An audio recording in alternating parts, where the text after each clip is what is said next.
You see, Stanley, I've been reflecting on the Stanley Parable and about how roundly disappointing this Ultra Deluxe version has turned out to be. The original Stanley Parable was a landmark, and any new content for it should live up to that legacy. So forget this Ultra Deluxe nonsense. I say we take it one step even further. Which is why I'm very proud to announce for the first time ever, the Stanley Parable 2.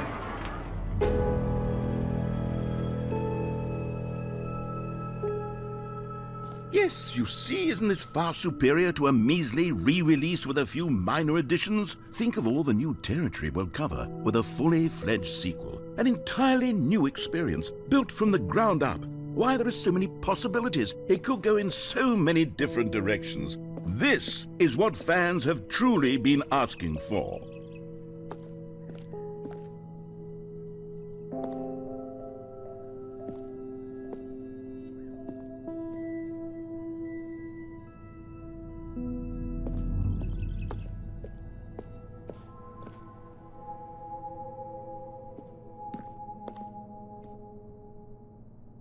Calling it the Stanley Parable 2 is just so much catchier than Ultra Deluxe, don't you think? Ultra Deluxe? What does it even mean? But the Stanley Parable 2, now that's an artistic statement right there.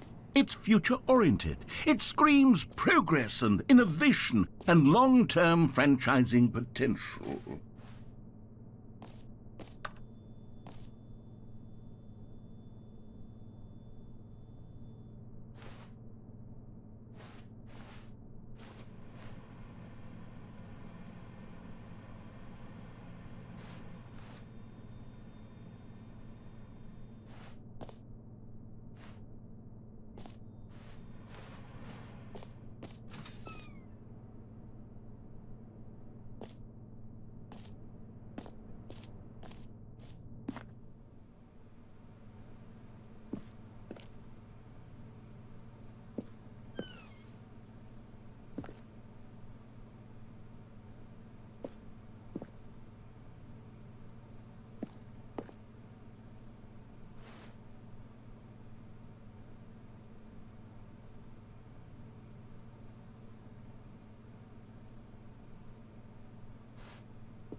Now, to be clear, I haven't quite nailed down what exactly the Stanley Parable 2 is going to be, but let's take a look at some of the features I've been developing for it.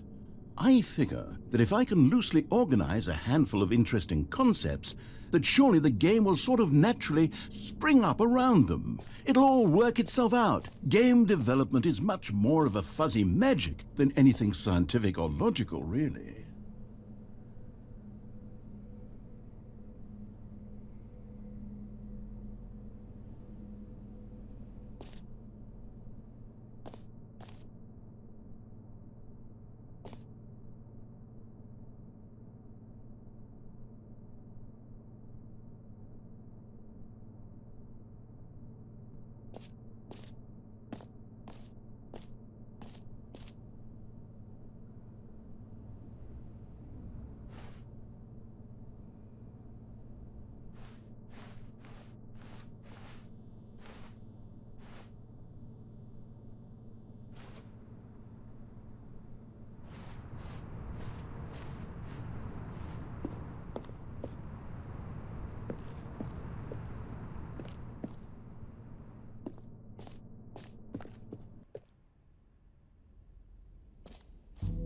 Here we are. Go on, try out some of the new features.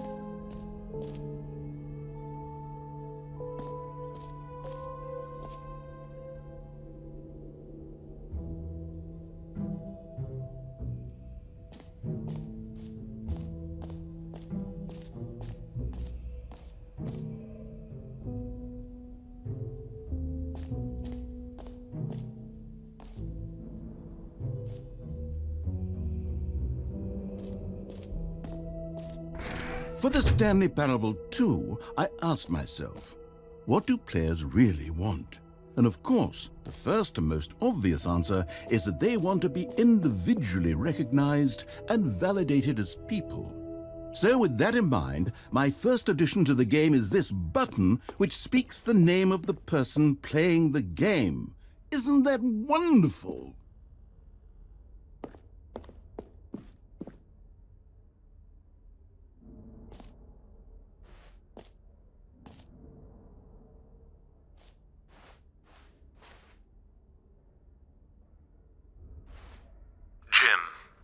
Sorry, I should have clarified. Right now, the button only says the name Jim. But of course, in the final game, this button will say your name, whatever name that is. Here, let's have you role-play as Jim to really simulate the full experience of this feature.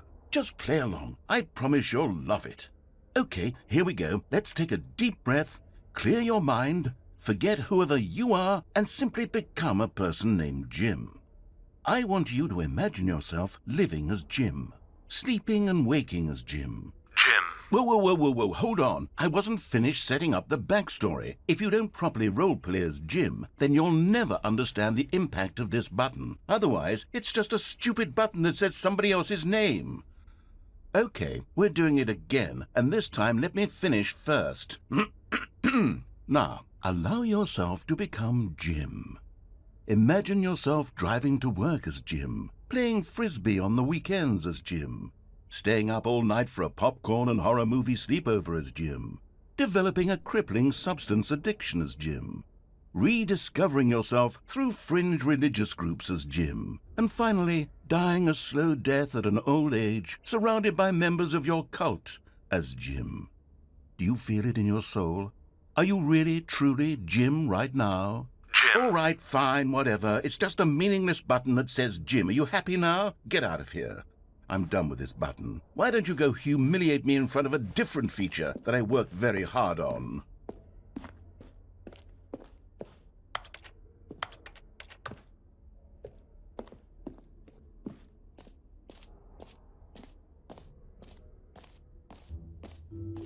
Maybe I'll only let people named Jim play the Stanley Parable 2. They would appreciate what I've created here.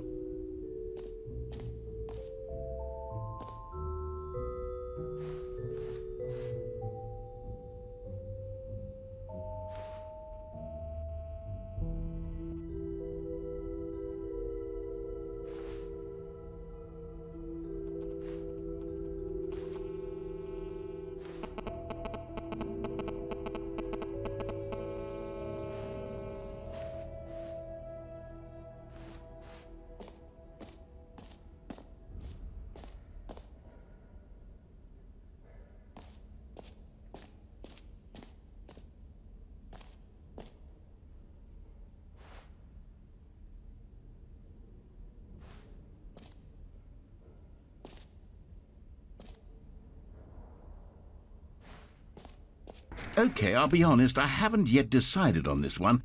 I think that in the new version, the office could use a bit of decoration, like balloons. But I'm undecided on Get Well Someday and Happy 12th Birthday. Which would you go with?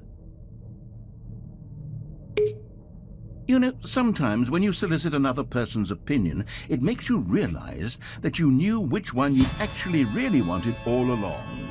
Happy 12th birthday, step-niece, it is.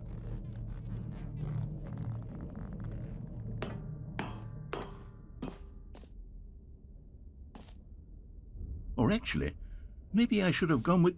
No, I've made my decision, we're moving on.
Stanley, here's an idea that I'm truly fond of. It's never been done before in a video game. This is, in fact, a hole that you can fall down forever. That's right. Infinite falling. You can fall until the end of time, if you like. A stunning leap forward for video games as a medium.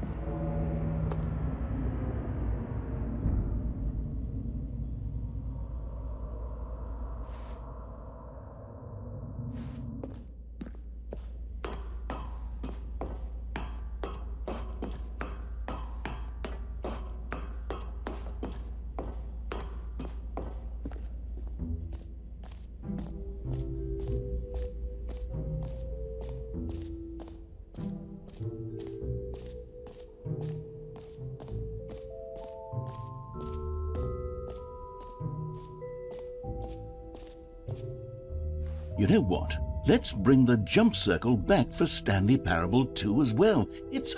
Oh, wait. You already spent all your jumps the first time we saw the jump circle? Oh well. I suppose it can just be a nice decorative piece then.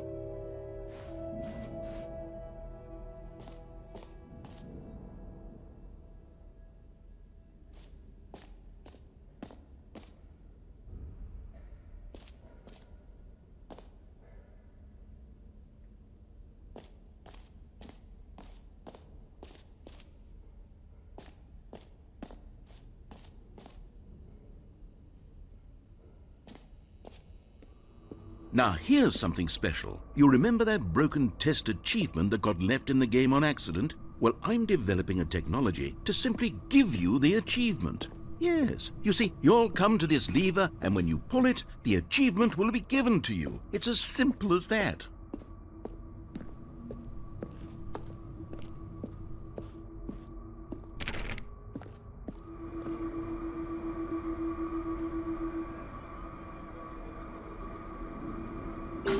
Okay, perhaps I should have clarified. This is technology that will exist. Right now, the achievement is still fully broken. I'm not a wizard, Stanley, but I guarantee it will be fixed in the sequel to at last satisfy the hordes of ravenous fans all over the world who have been uproariously demanding this feature. Gamers, we hear you, and I promise it will happen.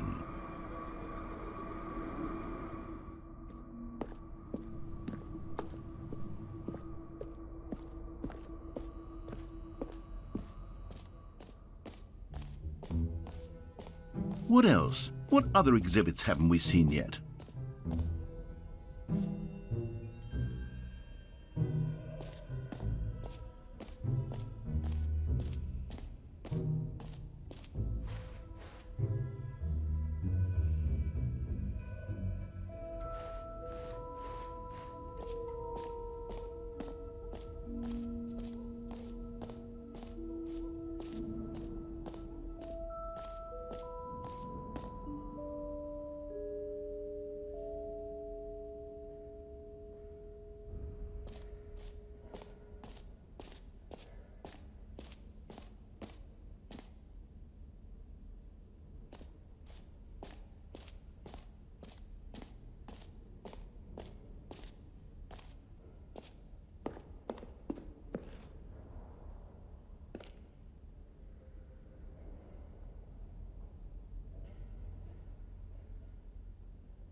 Ah, collectibles.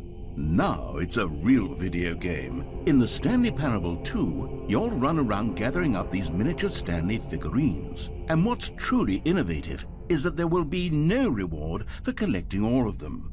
I don't want to stifle the intrinsic joy of watching a number go up. You simply collect all of them, and then you move the hell on with your unremarkable life.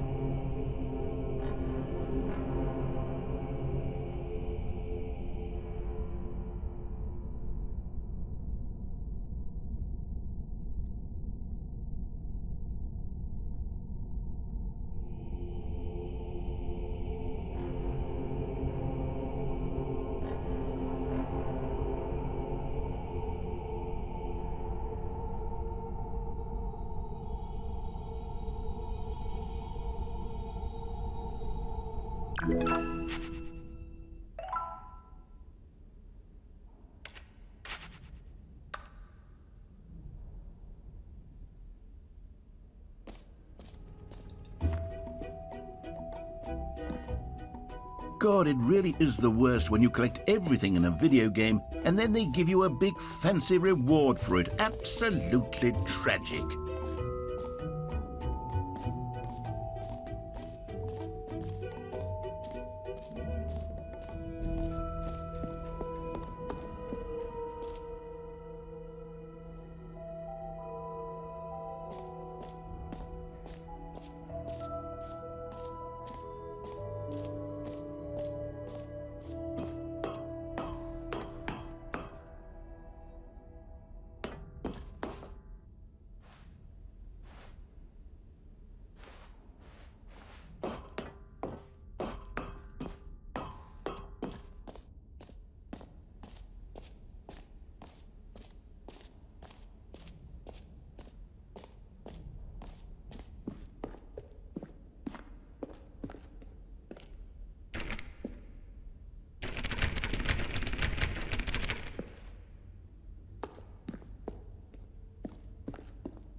You see, isn't it wonderful?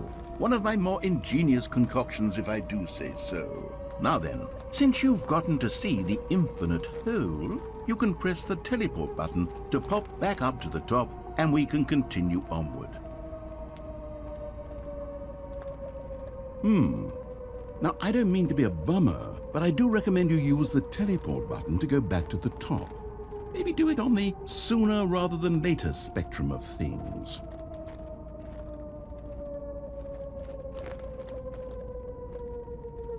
Okay, Stanley, I don't know quite how to say this tactfully, but it's possible that I slightly exaggerated the infinite nature of the hole. Is it a very, very deep hole? To be certain it is. It's an extremely deep hole. I don't want anyone to say that it isn't an astonishingly deep hole. It is. Is it infinite? Well, that sort of depends on your definition of infinity. From one perspective, the infinite is merely philosophical in nature. It's more of a... Okay, well, good for you. You found the bottom of the hole. You found me out, Stanley. I'm a liar and a cheat, and you're so clever. Look, I think the issue here is just that you're unusually fascinated by falling. What normal person actually wants to fall infinitely? I figured the hole was as deep as anyone would actually need. Don't you put this on me. Maybe you're the problem. Look, things got a little heated there. I think we both said some things we didn't mean. Why don't we just put all this behind us and agree to just call the hole mostly infinite? If that works for you, then go ahead and press the teleport button to warp up to the top of the hole and we can move on. I'll just be up here when you're ready. Great! Now, I'm very excited to show you even more of my ideas for the sequel.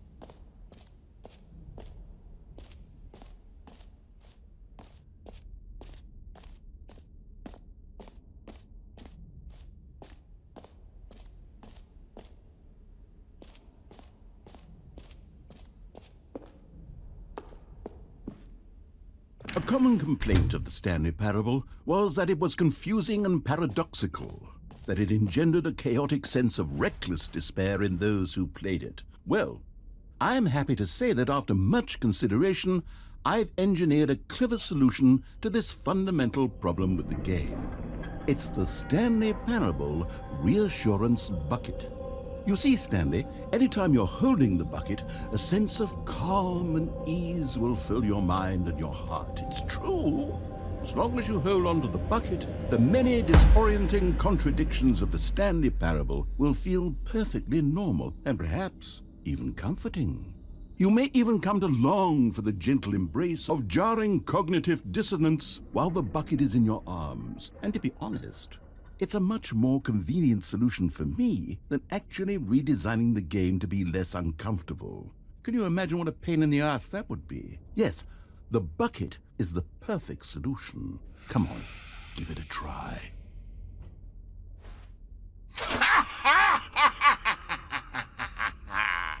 Can you feel it? The glow of comfort, even in the face of crushing despair, must already be sweeping through your body. And in fact, can I say that I do believe the bucket lends you an air of charisma as well? I think that just holding it has made you the slightest bit more attractive as a person. The benefits of the bucket seem to go on, don't they? All this and more await you in the Stanley Parable 2.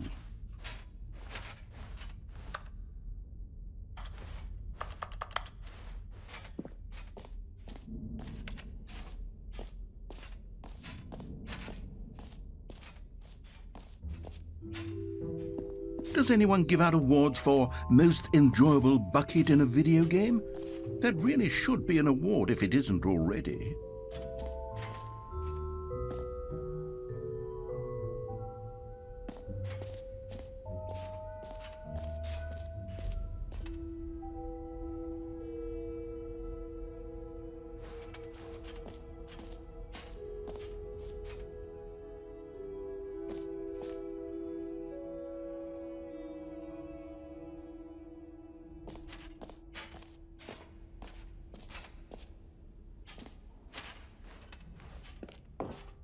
An epilogue would be fun, wouldn't it, Stanley? Yes, it will go at the end of the, well, we'll figure that out later.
All right, have you seen everything you wanted to? Ready to move on now?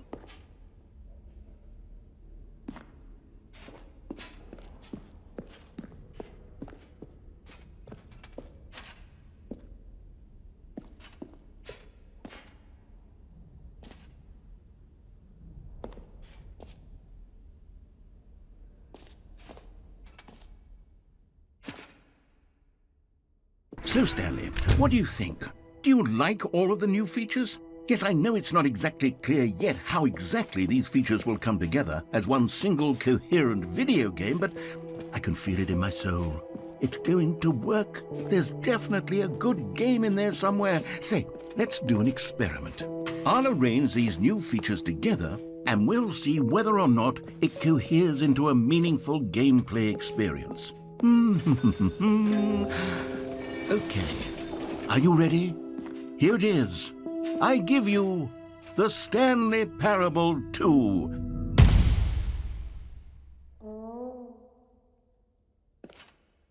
I mean, there's potential here, right? It's sort of... Okay, never mind. Hold on, let me do a different arrangement. Okay, yes, this is much better. I feel good about this. Here we go. Version 2.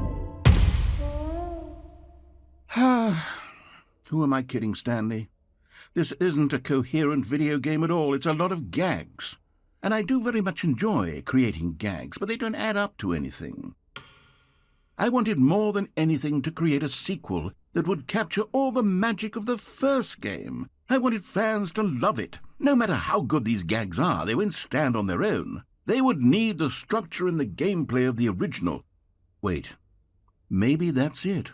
I can take the original Stanley Parable and simply, well, insert a few of my new features into it. Tastefully, of course. With respect. With care for the vision and integrity of the original game. Would it possibly work? I suppose it could. But it would need a really, really tremendous title screen. A title screen that says with bold and uncompromising conviction, "This is the Stanley Parable 2. Let me see if I can whip something up. All right, perfect. Go ahead. Take a look.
This is the story of a man named Stanley. Stanley worked for a company in a big building where he was employee number 427. Employee number 427's job was simple. He sat at his desk in room 427 and he pushed buttons on a keyboard. Orders came to him through a monitor on his desk, telling him what buttons to push, how long to push them, and in what order. This is what employee 427 did every day of every month of every year. and although others might have considered it soul-rending, Stanley relished every moment that the orders came in, as though he had been made exactly for this job. And Stanley was happy. And then one day, something very peculiar happened. Something that would forever change Stanley. Something he would never quite forget. He had been at his desk for nearly an hour when he realized that not one single order had arrived on the monitor for him to follow. No one had showed up to give him instructions, call a meeting, or even say hi. Never in all his years at the company had this happened, this complete isolation. Something was very clearly wrong. Shocked, frozen solid, Stanley found himself unable to move for the longest time. But as he came to his wits and regained his senses, he got up from his desk and stepped out of his office.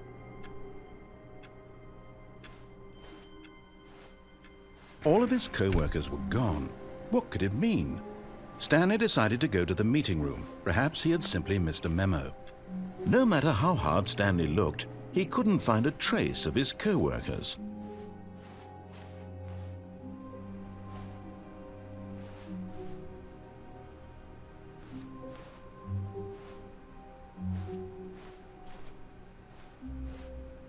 Stanley picked up the bucket.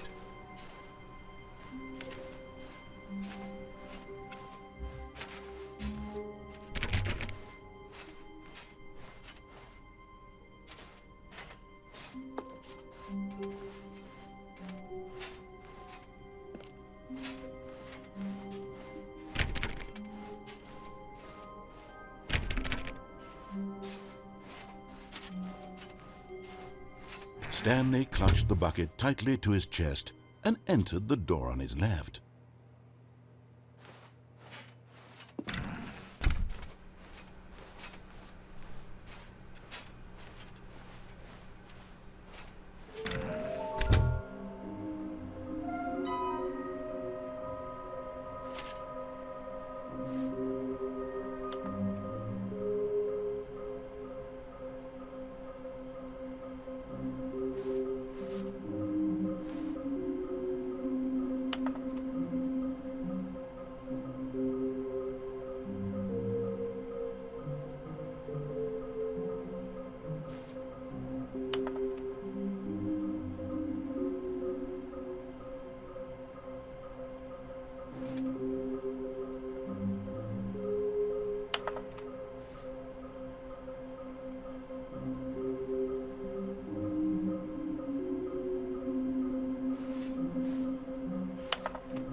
Coming to a staircase, Stanley and the bucket walked upstairs to the boss's office.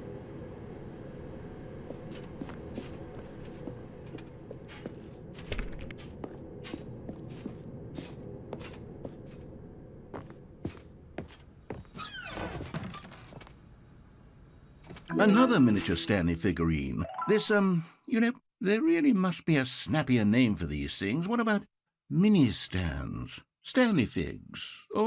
What about Stanlerines? Yes, I think I like that. Another Stanlerine under your belt.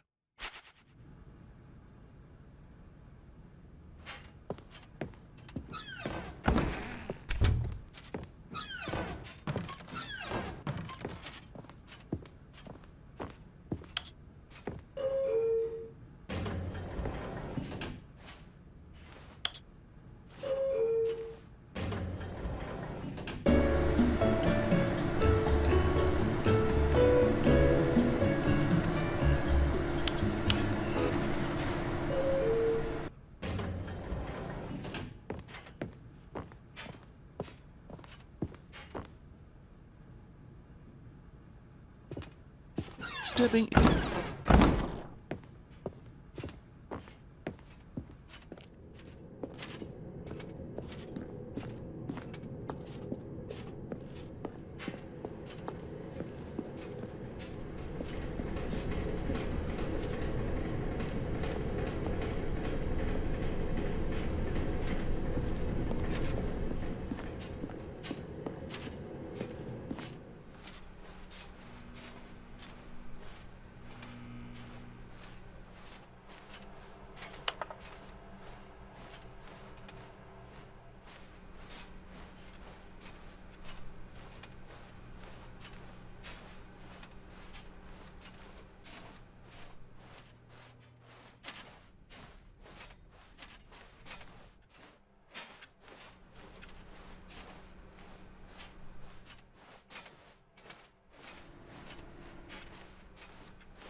All of his co-workers were gone. What could it mean?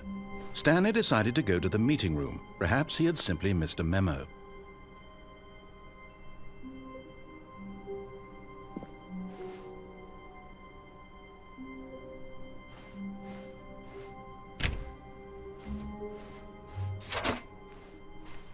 And try not to lose this one too, you dolt. Stanley clutched the bucket tightly to his chest and entered the... This was not the correct way to the meeting room, but Stanley had felt the bucket calling to him, telling him that the employee lounge was simply the place to be. And here it was. Had the bucket turned out to be correct? Was this better than the meeting room? Yes, Stanley thought to himself. Yes, perhaps it truly was.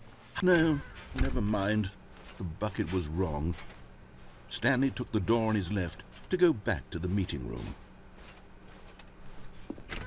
No, Said the bucket. don't go to the meeting room. Go somewhere else. The cargo lift, yes. Go there. Go to the cargo lift.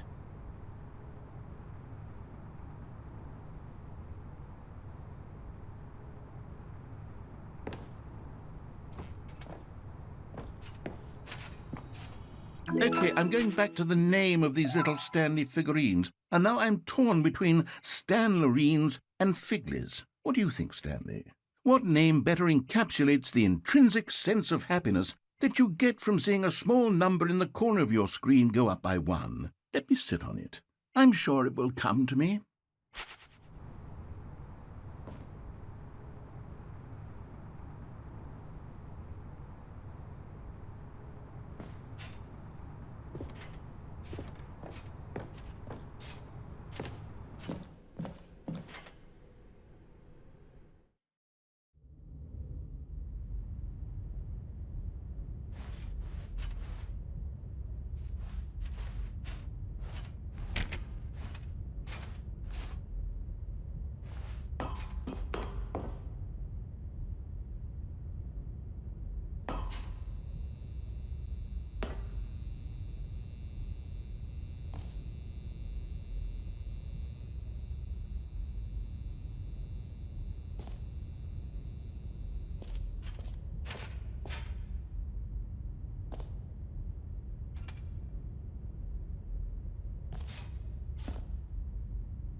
This is day number 295.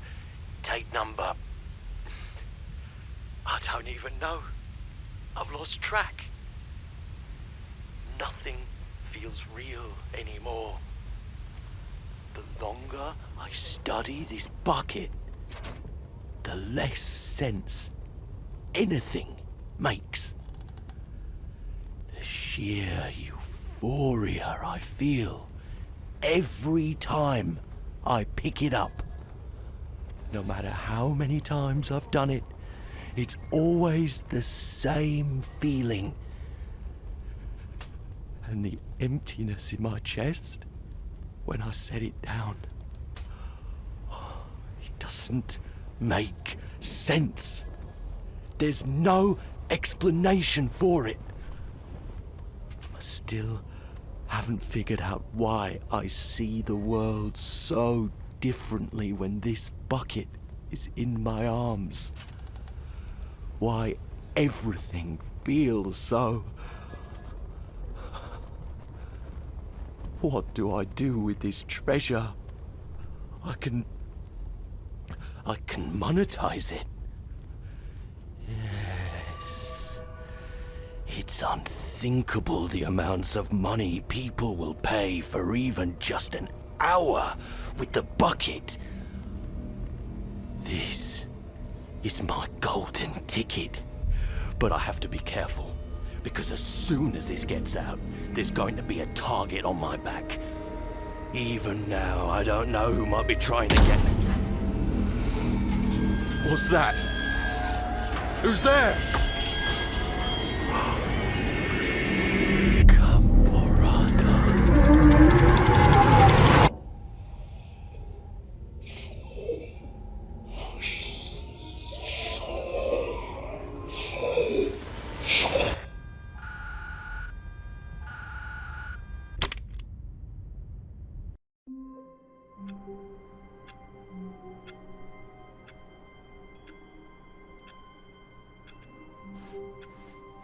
Already this was uncomfortable, and Stanley decided that as soon as he found a new space he felt safe in, that he would never leave it again. Stanley lifted the bucket into his arms, and a wave of comfort rushed over him. Stanley clutched the bucket tightly to his chest and entered the door on his left. This was not the correct way to the meeting room, but Stanley had felt the bucket calling to him, telling him that the employee lounge was simply the place to be. And here it was. Had the bucket turned out to be correct? No, never mind. The bucket was wrong. Stanley took the door on his left to go back, and so the two of them detoured through the maintenance section and walked straight ahead to the opposite door.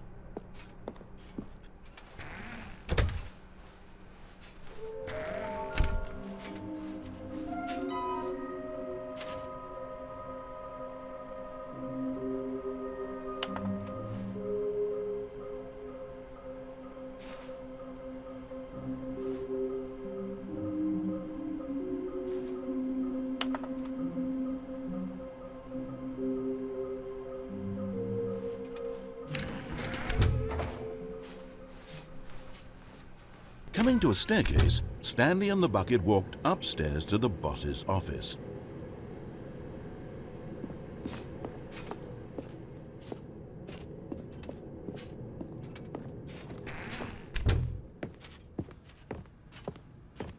Stepping into his manager's office, Stanley was once again stunned to discover not an indication of any human life. But Stanley guessed the correct code by sheer luck. Was it that the bucket knew all along?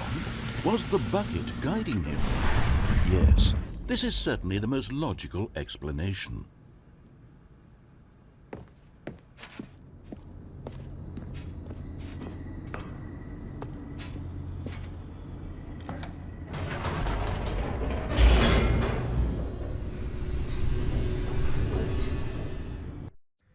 The elevator raced downward, plummeting towards an unknown fate.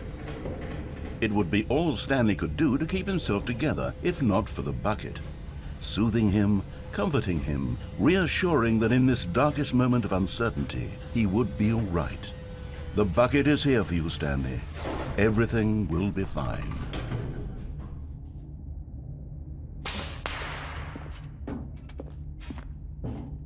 Stanley and the bucket walked straight ahead through the large door that read, Mind Control Facility.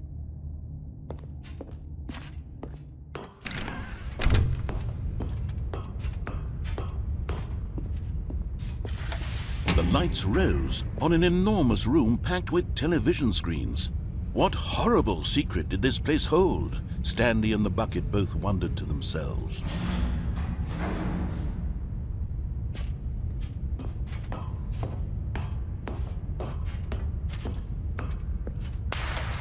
The monitors jumped to life, and Stanley nearly dropped the bucket in shock. Everyone in the office was being videotaped, monitored like guinea pigs. The bucket had never seen anything like this, and it very nearly burst into tears as Stanley cradled it gently, reassuring it that everything would be fine.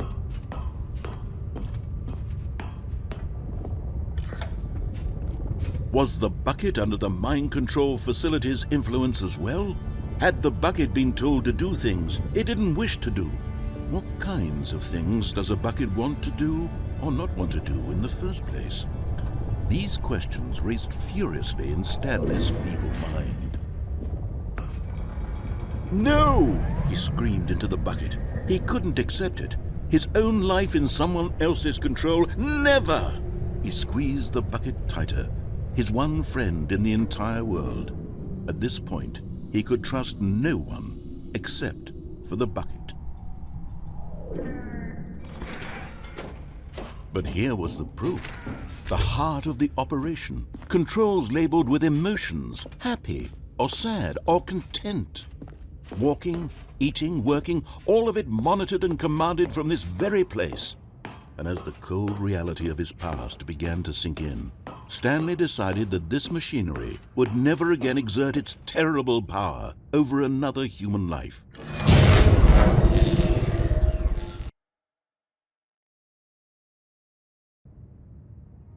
Stanley and the bucket waited in blackness. Was it over? Yes, they had done it. Stanley and the bucket had defeated their greatest and darkest enemy, freed themselves from the tyrannical grip of the evil mind control machine. Freedom was now mere moments away. Excitedly, the two of them began to discuss the kind of life they wanted to live once they stepped through this massive door. The bucket wanted to learn to roller skate. Stanley wanted to sneeze in every country on Earth. Both of them wanted to begin watching a movie, any movie, but then stop it halfway through and begin watching it in reverse from the end. True, it was a simple life they envisioned, but it was one they'd lived together, with one another to lean on, to trust, to support, and What? Wait. What was happening? Why had the door stopped? Was Stanley and the bucket not about to be freed? An unbearable silence filled the room, lingering in uncertainty, until finally the truth hit Stanley square in the face. This building did not want the bucket to leave. Even the facility itself recognized the incredible calming presence of the bucket, needed the soothing warmth of the bucket, would go to any lengths not to part with the bucket. No. Stanley can't leave this place. Not while he has such a precious bucket in his arms. Not while this building has anything to say about it. Stanley realized he would never again leave this very room. But at least he has the bucket. To be trapped eternally in darkness isn't really so bad, Stanley thought to himself. As long as I have my bucket with me, right? I'll be okay, won't I? Stanley gulped. Very soon now, he was about to find out.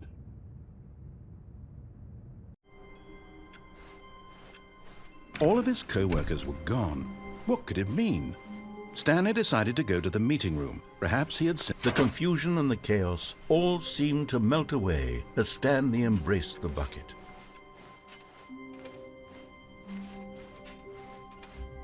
Stanley clutched the bucket tightly to his chest and entered the door on his left. This was not the correct way to the meeting room, but Stanley had felt the bucket calling to him, telling him that the employee lounge was simply the place to be. And here it was. Had the bucket turned out to be correct? Was this... No, never mind. The bucket was wrong. Stanley took the door on his left, to go back to them. And so the two of them detoured through the maintenance section and walked straight ahead to the opposite door.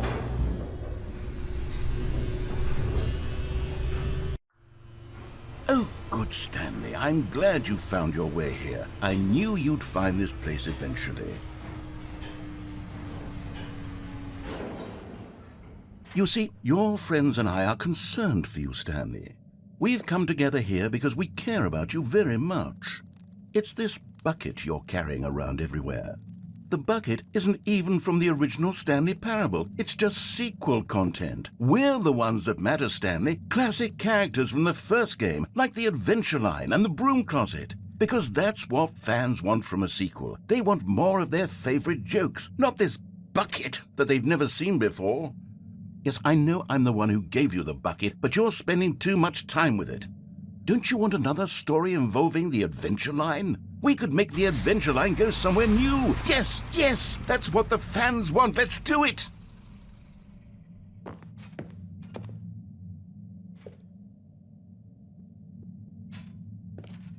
Whee! Look at that wacky line. Who knows where it'll go off to next? Oh, and it played some silly music as well.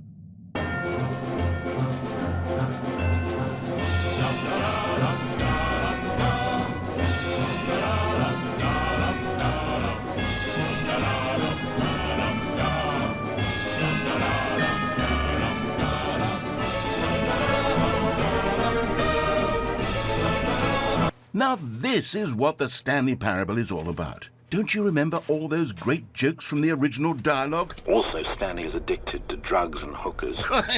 Yes, it's as classic now as it was back then. Let's do it for the fans, Stanley. Let's give them more content exactly like this. But if we want to do that, you're going to have to give something up.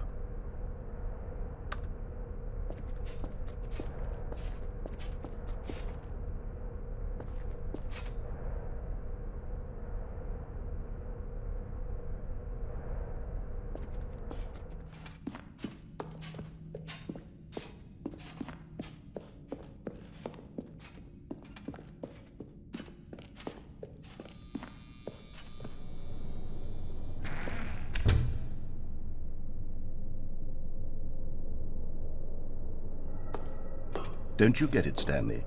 We need to get rid of the bucket. That's why I'm very proud to introduce a brand new character. This is the Bucket Destroyer. I think it'll make a wonderful new addition to the rich lore of the Stanley Parable. True, it also was not in the original game, but it's such a well-fleshed-out character with so much personality that to me it already feels as though it's been part of the cast all along. Don't you agree? Can you guess what the Bucket Destroyer does? Surely you don't need me to spell it out for you. Go ahead now, Stanley. Say goodbye to the bucket, and then pop it into the machine when you're ready.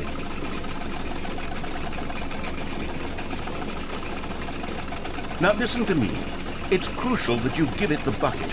I don't know what the Bucket Destroyer will do if it can't destroy your bucket. Destroying buckets is all it knows. That is its singular personality trait.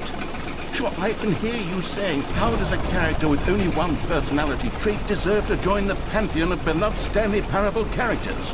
Well, you see, if you were to really explore the Bucket Destroyer, you would see that its desire to crush buckets is so densely loaded with complexity and nuance that it's really like 10 personality traits. What other object in this game can you even say that about? The Broom Closet? Certainly not. I wonder what sort of Bucket Destroyer merchandise the fans will be clamoring for after this. Okay, the Bucket Destroyer is getting very upset now. You'll have to hurry and feed it. We can't get back to the classic Stanley Parable characters like the Adventure Line or the Bucket Destroyer until you crush that damn bucket. Quickly now, the fans are waiting. Do it, the fans, Stanley. Give the fans what they want. Hurry and...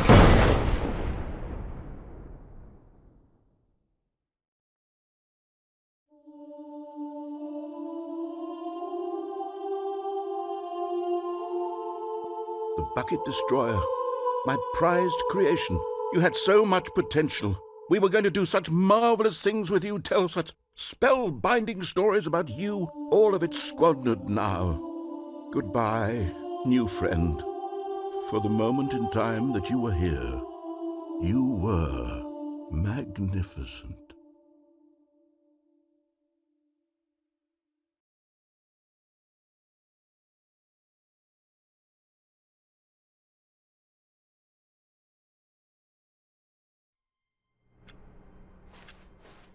All of his co-workers were gone. What could it mean? Stanley decided to go to the meeting room. Perhaps he had simply missed. Stanley picked up the bucket and smiled. He'd never be alone again, not truly alone, not with the bucket around.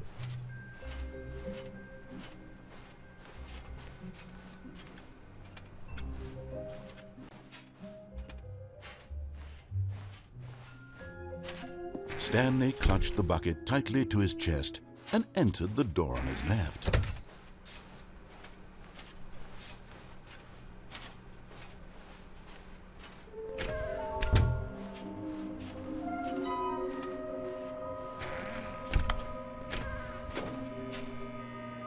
Oh, Stanley, can you feel it?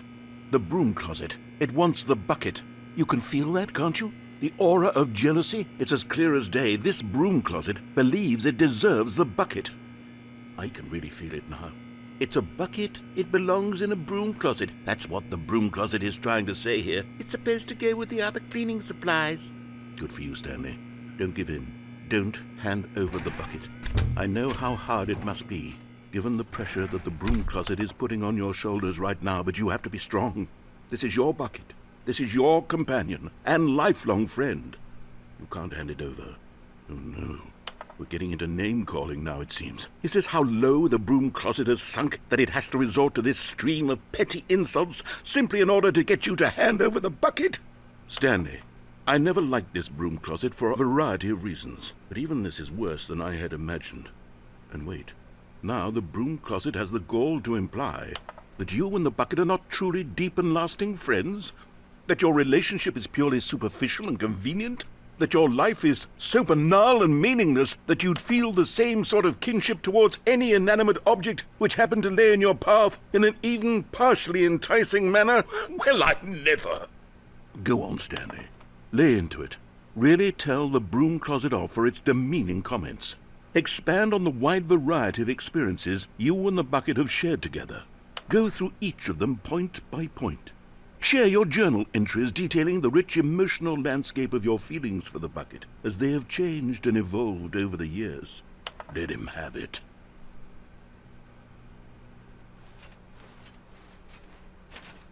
Coming to a staircase, Stanley and the bucket walked upstairs to the boss's office. But Stanley just couldn't do it. He considered the possibility of facing his boss, admitting he had left his post during work hours. He might be fired for that. And in such a competitive economy, why had he taken that risk? All because he believed everyone had vanished? His boss would think he was crazy. And then something occurred to Stanley. Maybe, he thought to himself, maybe I am crazy. He looked down at the bucket in his arms. Am I crazy? He asked the bucket. The bucket returned his gaze, but said nothing at all. That's strange, Stanley thought. Usually the bucket is a source of guidance and wisdom for me in difficult times such as these. He held the bucket close, yet felt none of its familiar reassurance and comfort. And that's when Stanley realized, this isn't my bucket. It's just a normal, everyday bucket. Someone else's bucket, perhaps. How did I end up with someone else's bucket? This is all terribly wrong. Surely no good would come from this. Who knows what sorts of bizarre hallucinations Stanley might experience without the psychologically grounding presence of his bucket. And indeed, now he noticed that the rooms were repeating, which was, of course, very odd. And now he felt himself floating off the ground. Oh, gracious, he exclaimed. Without my bucket, I've gone truly mad. Where is it? I must find it. Far off in the distance now, he heard it, calling to him. Stanley! Stanley, it's me, the bucket. Could it truly be? He rushed forward from room to room, passing by one bucket after the next. None of them were his. None of them were his special bucket. Come to me, Stanley. Find me. He had to find the bucket. He had to return to his old friend. It was the only way to truly restore his sanity. And then suddenly, he froze dead in his tracks. He knew where the voice of the bucket had been coming from. The real bucket was inside of him all along. It was incredibly painful. Stanley doubled over in agony and blacked out.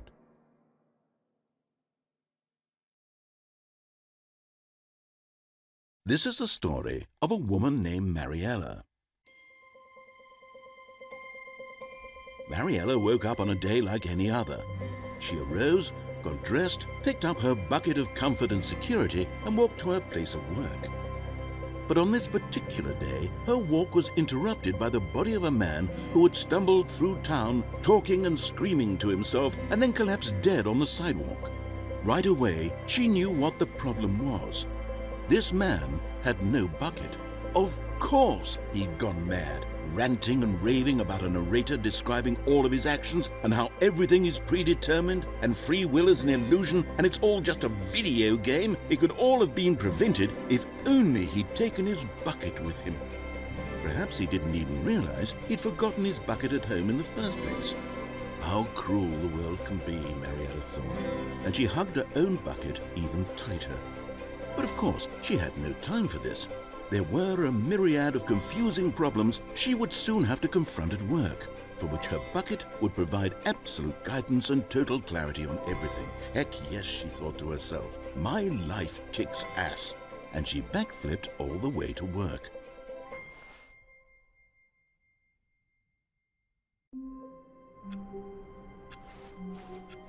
All of his co-workers were gone. What could it mean? Stanley decided to go to the meeting room. The good old bucket.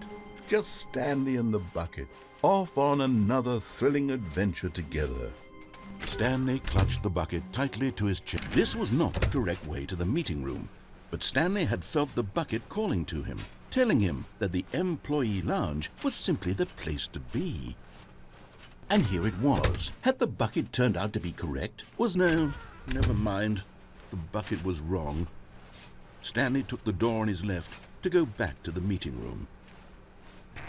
No, Said the bucket. don't go to the meeting room. Go somewhere else. The cargo lift, yes. Good. Said the bucket. Now ride the lift all the way to the top. There's something up there I need you to do. Stanley did not question why or how this bucket was speaking to him. It should have alarmed him, of course, because buckets can't talk. But Stanley chose not to think about this obvious fact. He was firmly convinced that the bucket had spoken to him, and he unthinkingly did whatever the bucket asked.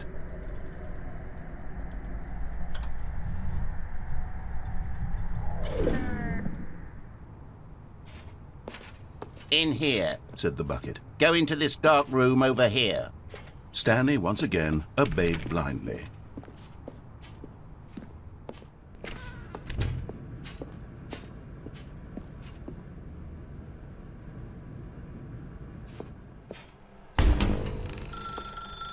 Now pick up the phone. Said the bucket.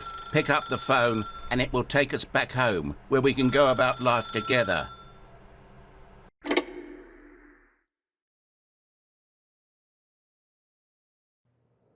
This is the sad story of a man named Stanley and his bucket. Once upon a time, I gave Stanley a bucket because I thought he was lonely and could use a friend. And then, very distressingly, he began to believe the bucket could speak to him.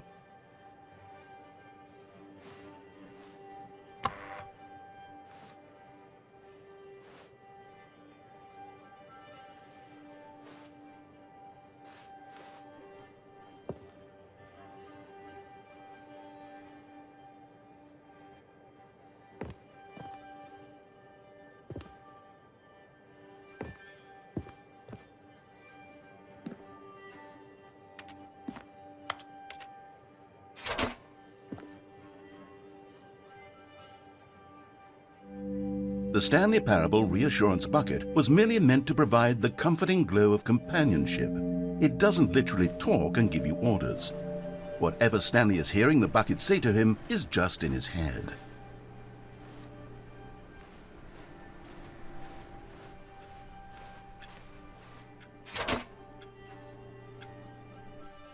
Lately, I've been concerned about him. Wouldn't you be concerned as well? To see him delusional like this, obsessing over an inanimate metal object? I want to say something to him, but I don't know how I can convince him. I don't know if he'll listen to me.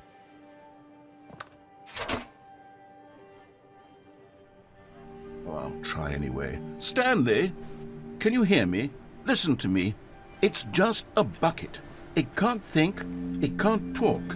All it will ever truly do for you is effectively transfer a liquid from one location to a different location. That's it. It doesn't do anything else.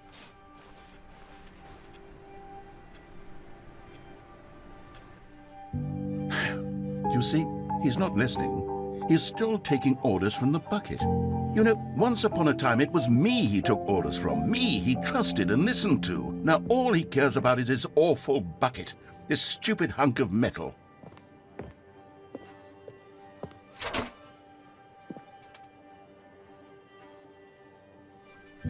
It's sad, but I suppose he doesn't need me anymore. From now on, he's just going to cling to this bucket, this cold, empty bucket, this sort of shiny bucket. Well, I'll give it this. The bucket does have a nice shine to it.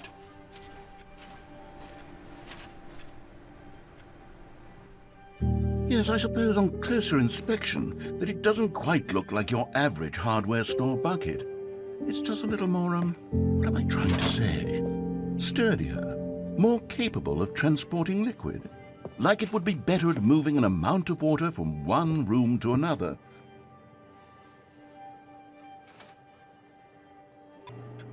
Oh my God, what am I saying? Better at carrying water from room to room. It's a bucket. It's literally just a bucket. Why do I feel some need to point out the ways in which it's so much more than just a regular bucket?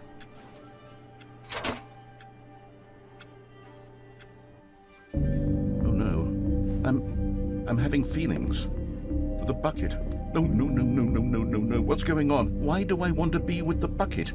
Hear what the bucket has to say. Do anything it asks. What's wrong with me? I don't understand. Perhaps, if I had the bucket, this would be less confusing. Yes, the bucket could tell me what to do in this troublesome situation. Stanley, give me the bucket. Give it to me. Give me the bucket, Stanley. I need it. Give it to me now. Give it, or I'll...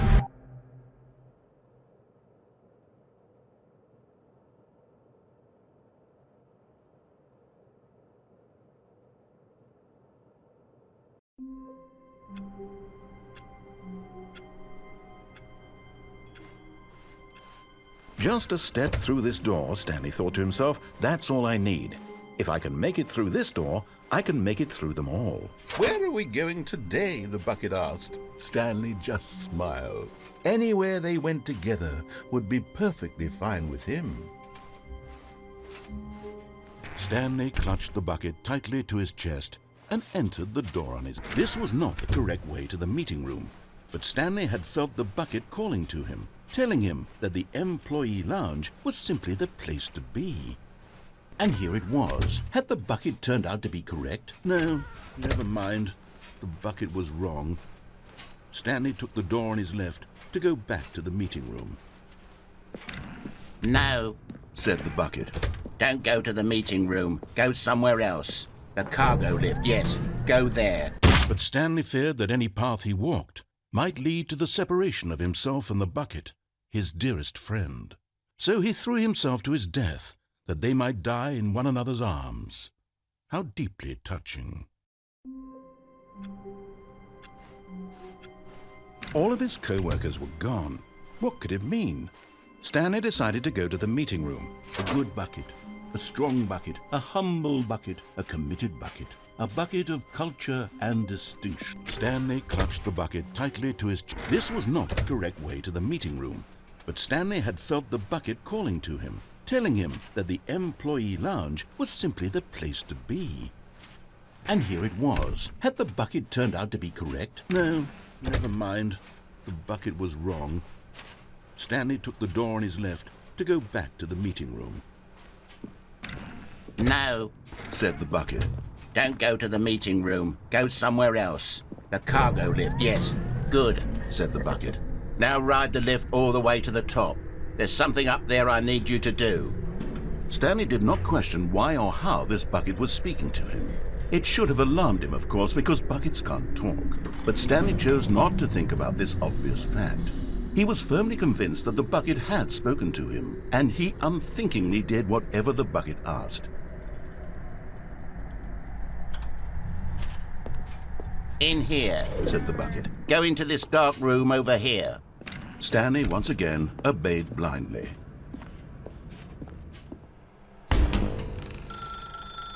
Now pick up the phone. Whoa, hold on. Why did you unplug the phone? Were you trying to resist the bucket's orders? Stanley, I was joking. Obviously, the bucket isn't talking to you and telling you to do things. Buckets can't talk. It was a joke. Don't you get the joke? It's funny, Stanley. A talking bucket. Can't you see? Oh, goodness. I must have really bungled up the delivery if you actually took me seriously. Where did I mess up the joke? Should I have paused for longer or spoken quicker? Comedic timing is so difficult. I wish I were better at it. But there isn't exactly an instructional video on comedy that one can watch to fully... Oh, wait, yes, there is. It's sitting right here. Let's take a look. What is comedic timing? What is comedic timing? How does it work? How long should it last? How can it be used to effectively silence your political enemies? And more importantly, can it be taught in its entirety within 90 seconds? Thankfully, the answer to all of these questions is yes. Let's dive deeper. If you've ever told a joke or made someone laugh, in all likelihood, you did it while standing 50 to 80 centimeters from them in a room of no more than 76 degrees Fahrenheit, with one of your arms raised straight upward at a 15-degree angle from your body. These are the optimal conditions for good comedic timing. To begin the joke, start by stating and spelling your name. Next, provide a brief synopsis of the joke, including the specific times at which the recipient of the joke will laugh, and then spell out your name a second time. With these steps complete, it's time to begin the humor. Speak the entire joke in no more than 18 seconds and no less than 13 and a half, pausing only for bathroom breaks when necessary. When the joke has concluded, it is customary to inform your listener that the joke is over by declaring in your loudest possible voice, "I'm Dunny with the funny." Let's practice screaming, "I'm Dunny with the funny" now.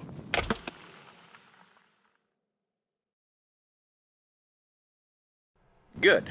This saying is a perfect example of expectations management, which is the cornerstone of good comedy. Finally, it's time to hand out surveys. Collecting hard data from your audience on how rapt they were throughout the joke is the only way to grow or learn as a comedian. An effective survey should be no less than 10 pages long and should include the same question reprinted several times, just to ensure the survey taker is actually paying attention and not simply filling in answers at random. And that's all there is. With these strategies at your disposal, you'll have audiences doubled over in laughter and even tripled over in laughter in no time at all. Just remember to let them stop laughing at some point, you gut-busting little scamp. After all, we're each of us needed on the front lines of the war to fight the 12-legged invader who threaten our very existence and who very likely die in a hailstorm of bullets and mandibles. All of us must be prepared to give our lives to this noble cause, just as our children must do after us, and their children after them. Godspeed, and may Earth reign supreme. Hey, goodness, this video is a little outdated, isn't it? Well, no matter. I think the fundamentals of proper comedic timing are still as relevant today as they were back then. So with that in mind, I believe the only way forward is for us to return to the two doors and walk through all of this again, so I can try telling my story with more appropriate comedic delivery. Come along, let's head back.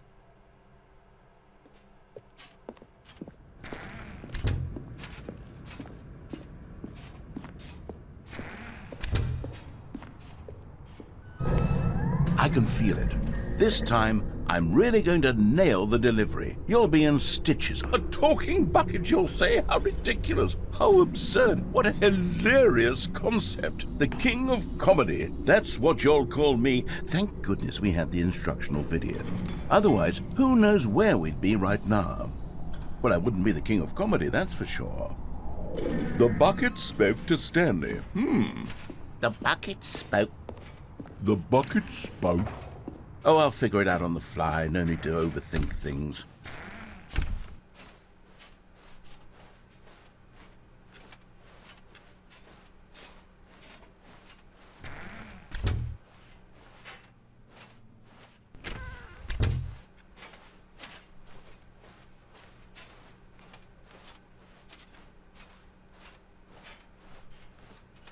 Here we go.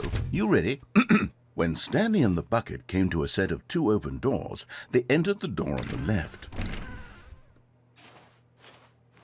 No. You were supposed to go through the door on the right, leading back to the phone. Did you not even look at the instructional video? I think this is all covered very clearly. There's no way I can make the comedic timing work now. It's done. The joke is completely done and over. It's all your fault, Stanley. I'm going to be ridiculed in the community of other joke writers. I'm going to be shamed at every one of our meetings from now on, all because you couldn't watch a simple video and take a hint. Are you proud of yourself for bringing me down, Stanley? Are you proud?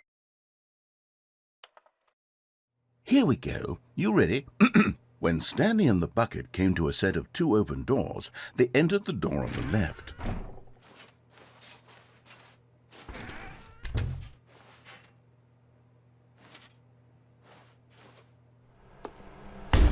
What? We're back at the phone already? No. What's going on? There was supposed to be several rooms leading up to this. There was supposed to be a build-up to this point, a dramatic display of remarkable comedic wit which culminates in this scene with the phone. But now the timing's completely off. The joke will never land, well, not the way it was meant to. And it's all my fault. I must have forgotten that the phone room comes immediately after the 2 doors room. What an egregious mistake. I've made a fool of myself.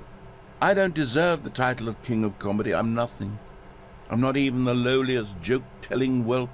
I think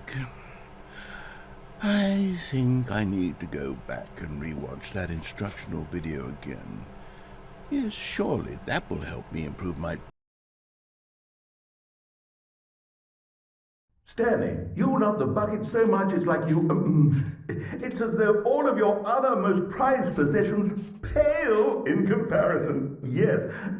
Well, let me try that again, Stanley. I heard that you are pale with shame over how unabashedly in love with a bucket you are. No? Still not? Is it the delivery? Pale with shame. Pale with shame? Pale... What's another word to describe a bucket? Stanley, this bucket is so metal, I think I saw it playing guitar. No. We're getting away from making fun of Stanley's obsession with the bucket, which was the whole point of this. I'm no good at these jokes. I need more instructional videos. That's exactly what it is. That's what will make me the king of comedy again. More instructional videos. Let's see.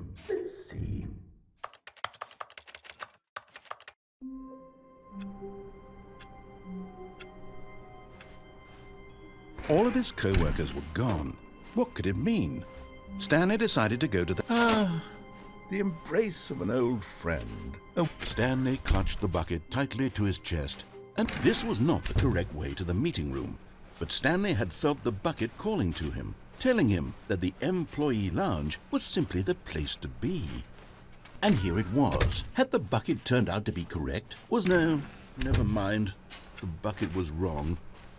Stanley took the door on his left to go back to the meeting room. No, Said the bucket.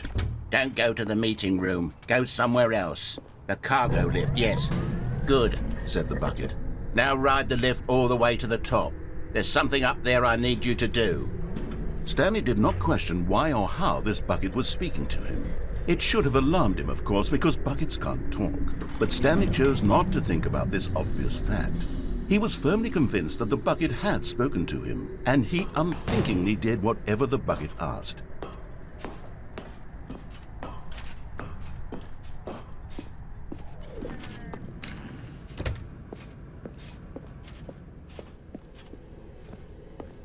No, stop. Look there on the wall. You see, there's a sign right there. It says, "No buckets past this point." Stanley, how could you think it was okay to bring the bucket here? Unless, what if the problem is that you actually don't know what is a bucket and what isn't a bucket? I suppose that would explain a lot about your behavior up to this point. Which, if that's true, well, my goodness, I think we have to do something about it. This misunderstanding could have dire consequences on the entire rest of the game if not addressed quickly and properly. So much of the impact of the story is dependent on your understanding of what is and isn't a bucket. Please, step in here for a moment.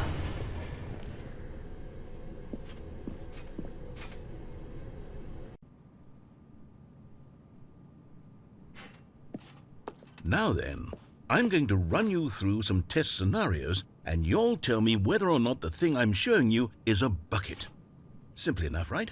This should tell us everything we'll ever need to know about what is or is not a bucket. Okay, let's begin. Item 1. Is this a bucket? Incorrect. It is a hologram of a bucket, not an actual bucket.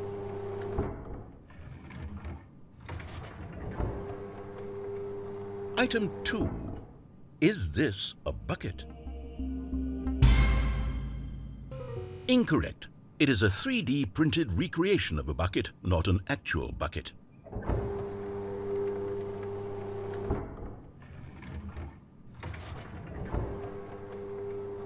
Item 3. Is this a bucket? Incorrect. This is a bucket.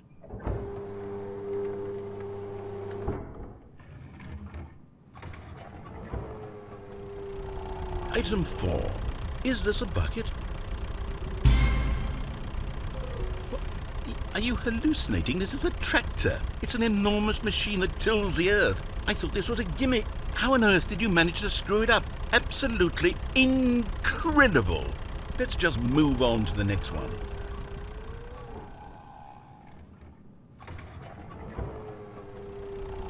Is this a bucket?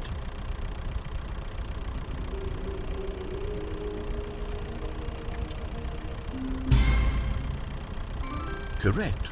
This is a bucket.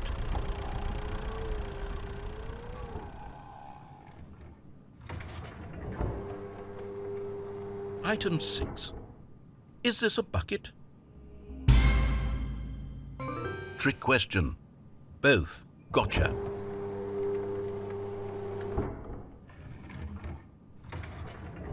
Item... Wait, hold on. I can't find the next one. Let me see. It should be around here somewhere.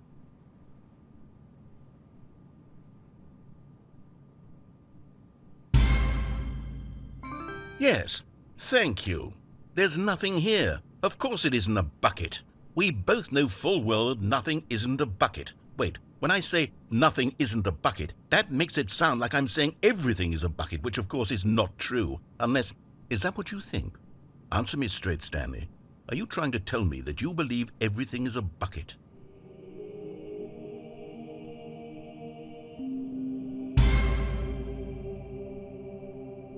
You know what? I'm too confused to even sort it out. I've lost all sense of perspective. What is a bucket? What isn't a bucket? Mere moments ago I could answer these questions with confidence, and yet now I'm somewhat adrift. Do any of us know what a bucket is? Am I a bucket? Stanley, I can't keep doing this. I'm losing myself, and myself was all I ever had to begin with. I'm afraid the bucket is threatening to tear our relationship apart. I can't have that. I'm sorry. But I'm going to erase all buckets from the game entirely. Okay, here we go.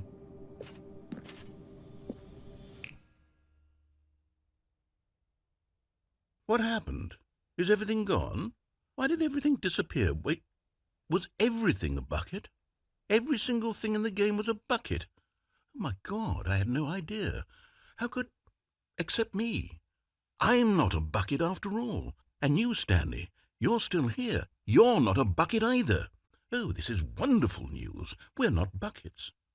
Yes, I actually feel much more at ease right now. It's delightful to get some clarity on that issue, but it doesn't change the fact that we haven't got a game. So, tell you what, I'll reset everything and we'll put back all of the buckets, okay? And we'll know that it's all a bucket. But if you run into anyone else, maybe don't mention that. Who knows what that information might do to a person? All right, Here we go.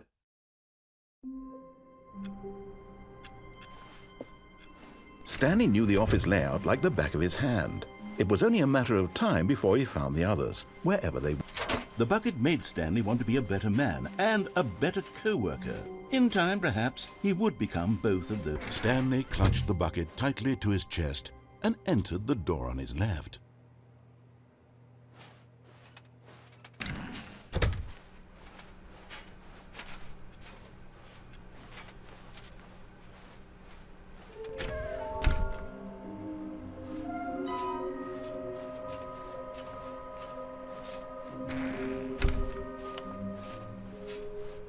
Coming to a staircase, Stanley and the bucket walked upstairs to the boss's office.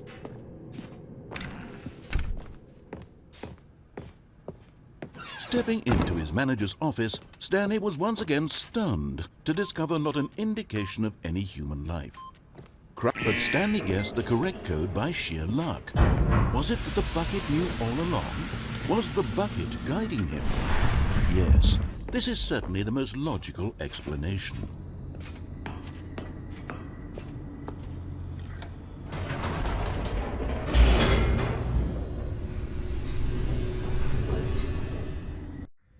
The elevator raced downward, plummeting towards an unknown fate. It would be all Stanley could do to keep himself together, if not for the bucket. Soothing him, comforting him, reassuring that in this darkest moment of uncertainty, he would be all right. The bucket is here for you, Stanley. Everything will be fine.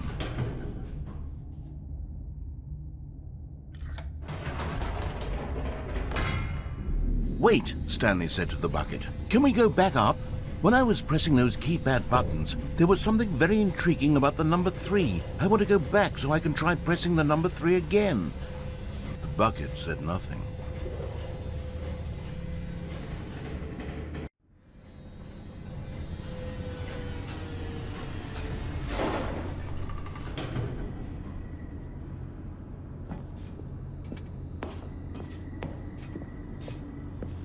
Here we are, said Stanley. Now I'm going to try out that number 3 button.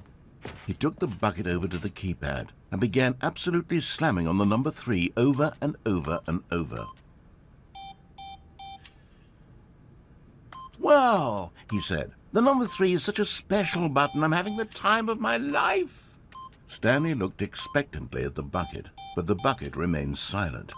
This was a shock to Stanley, who had always felt such a connection with the bucket. How was this not as exciting to the bucket as it was to him? Once Stanley had had enough of the number 3, he got back in the elevator.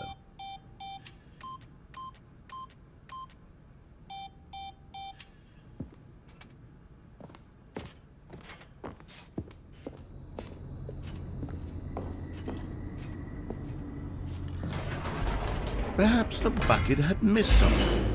Perhaps it had not seen how much joy Stanley got from slamming the number 3 repeatedly.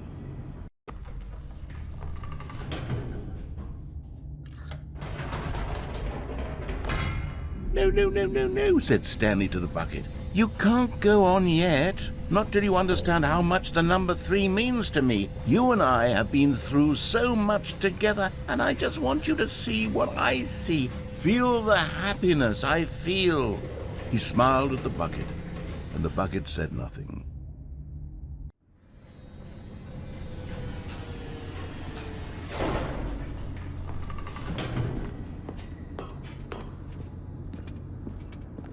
Here we go, said Stanley. This time I'll really show you. He ran to the number 3 and began to wail on it like a musician on a beloved instrument, weaving a concerto of truth and passion. He wielded the number 3 like a fine artist would wield a paintbrush. He told stories through the number 3, stories of his dreams and hopes and fears, and the whole time he looked to his bucket for a reaction of some kind. Anything to let him know that the bucket appreciated what he was doing. The bucket conveyed absolutely nothing at all, only silence. Crushed by a wave of dejection, Stanley returned to the elevator.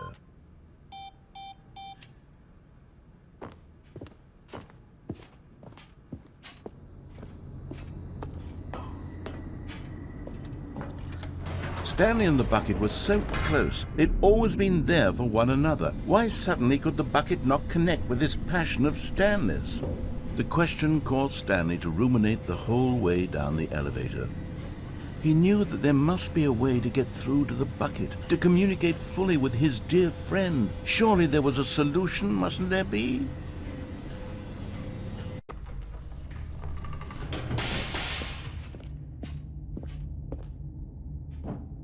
Stanley and the bucket walked straight ahead through the large door that read, Mind Control Facility.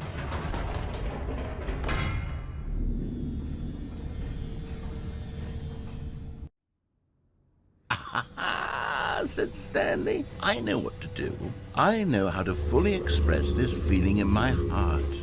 He decided right then and there that he would hold a press conference where he would speak to the public on all matters relating to pressing the number 3 over and over. He would elaborate fully on what the number 3 meant to him and why he felt so alive when pressing it. Then the bucket would be able to see his joy through the eyes of others. It would get to see the world react to this discovery of Stanley's. And it would be through the public eye that the bucket would finally understand Stanley's work.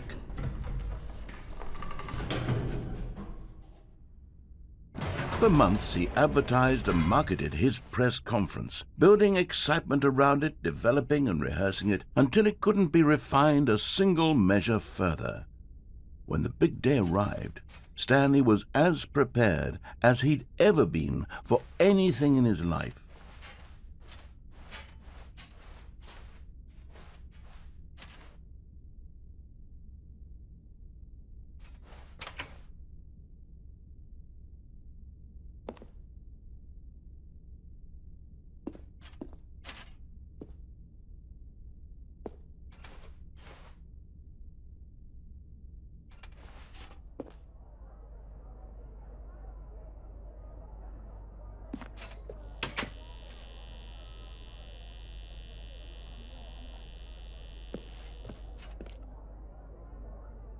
This was it.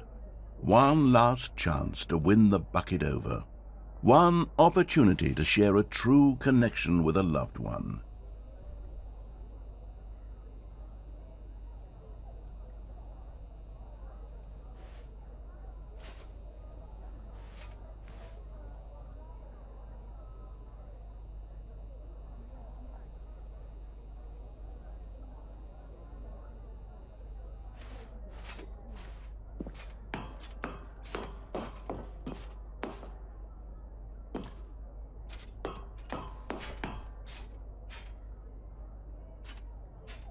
There was no one here.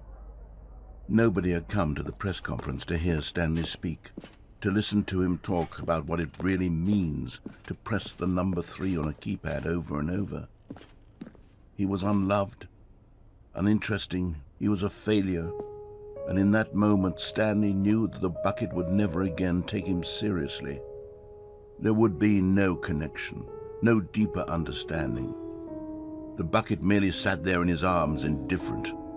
And so it began that slowly, over many years, the two of them grew more and more distant. They spoke less and less, neither wishing to state the obvious, that any sense of real respect between them had eroded since that day at the press conference. There would be no more games, no more long conversations about passion and pursuit. Only a silence that consumed the space between friends. And Stanley, having for once in his life discovered the warmth and comfort of true companionship, was cast back into the unremarkable normalcy of loneliness.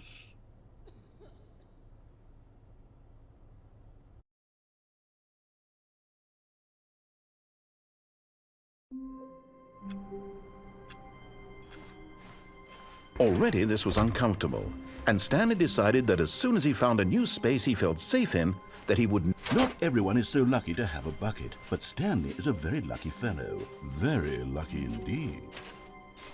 Stanley clutched the bucket tightly to his chest and entered the door on his left.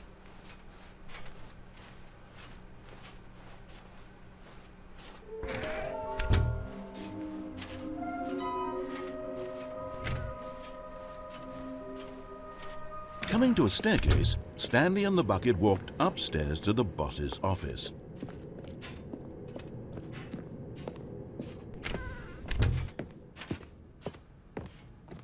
Stepping into his manager's office, Stanley was once again stunned to discover not an indication of any human life. But Stanley guessed the correct code by sheer luck. Was it that the bucket knew all along? Was the bucket guiding him? Yes, this is certainly the most logical explanation.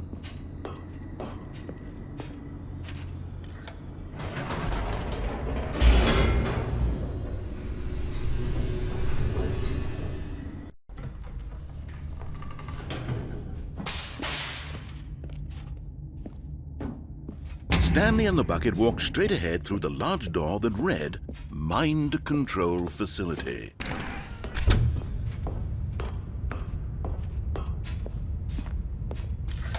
The lights rose on an enormous room packed with television screens. What horrible secret did this place hold? Stanley and the bucket both wondered to themselves.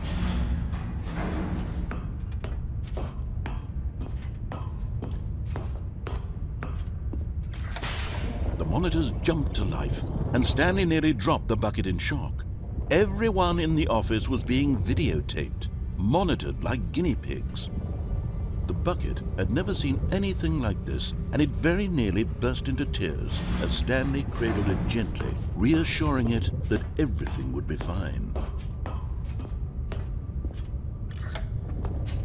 Was the bucket under the mind control facility's influence as well? Had the bucket been told to do things it didn't wish to do? What kinds of things does a bucket want to do or not want to do in the first place? These questions raced furiously in Stanley's feeble mind.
In someone else's control, never! Squeezed the bucket tighter. His one friend in the entire world. At this point, he could trust no one except for the bucket.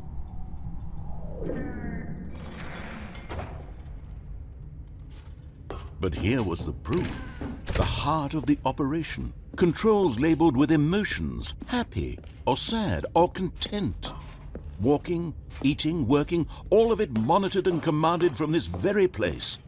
And as the cold reality of his past began to sink in, Stanley decided that this machinery would... But at the last second, the bucket jumped in and pressed the button to turn on the controls. Stanley gasped in horror. Had this been the bucket's plan all along? To take over the machine and claim the power for itself? How could the bucket have betrayed him like this?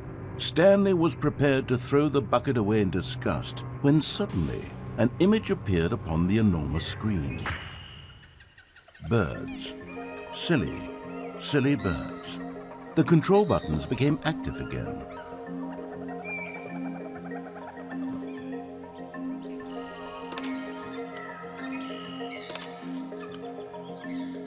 Stanley flipped through one video of silly birds after another, and then it dawned on him. This wasn't a mind control facility at all. It was a facility for monitoring and surveilling silly birds all over the world. The mind controls were only a facade to disguise its true intentions. Had the bucket known this all along? Stanley marveled at the metal genius in his hands, the one who had pointed him towards this incredible discovery. Stanley and the bucket never found freedom because they spent the rest of their lives here in this place, flipping through live streams of the silliest birds imaginable. Of all the possible paths his life could have taken, this one was surely the best. And Stanley was happy.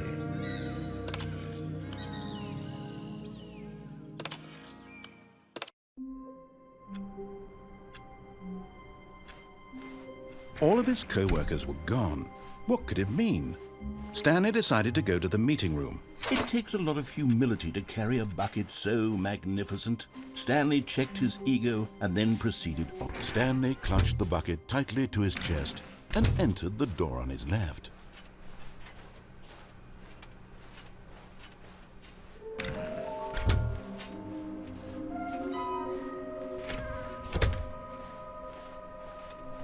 Coming to a staircase, Stanley and the bucket walked upstairs to the boss's office. You're getting close now, Stanley. You've nearly gotten all of the Figler and Marines. Very soon, you'll collect the last one, and then the first number will equal the second number, and that will be it. We'll be different people by then. Different in the sense that we used to have none of them, and now we have them all. You can't go back to when you had no Figler and Marines. None of us can.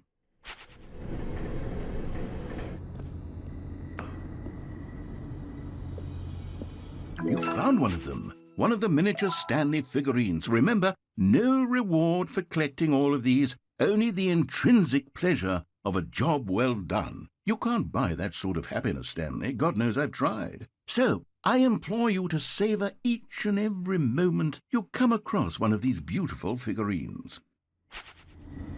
What about? What? Really?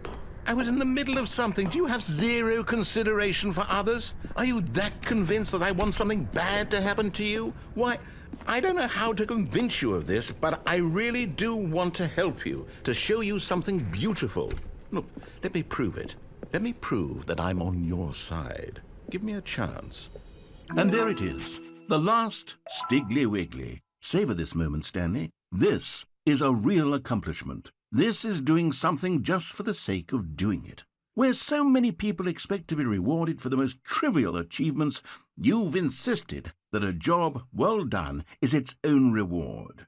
I would tell you that I'm proud of you for collecting them all, but that would be like a reward, and we can't have that. So, instead I'll just say, it's done. We're all done here, and now we can go to whatever the hell you were doing before you hunted for figurines.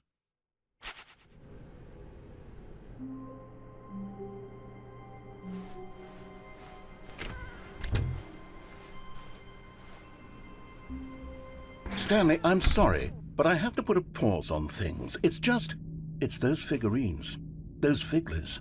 I haven't stopped thinking about them since you nabbed every last one. Wasn't it just the most intrinsically fulfilling moment of your entire life? Didn't it fill you to the brim with inner richness? Yes, I know we're supposed to be telling a story, but won't you please indulge me with one more trip back to the memory zone? I would love nothing more than to revisit the figurines. Just one more time.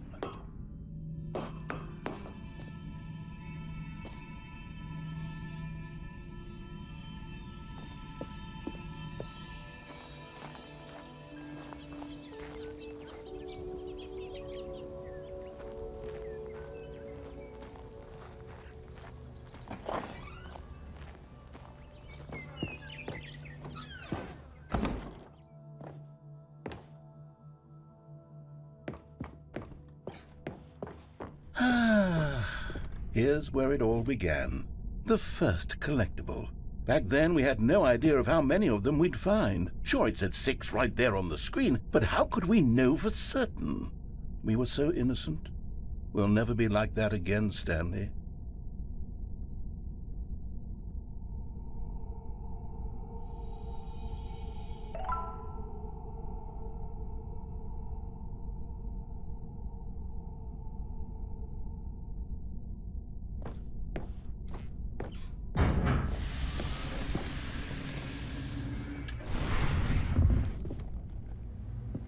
And here was the second Stanley. You found this one all on your own just by poking around behind the boss's office. You did that, Stanley. I'll be honest, back then I had no faith in you to find any of them, let alone 6. But you continue to surprise me in all sorts of mundane, unremarkable ways.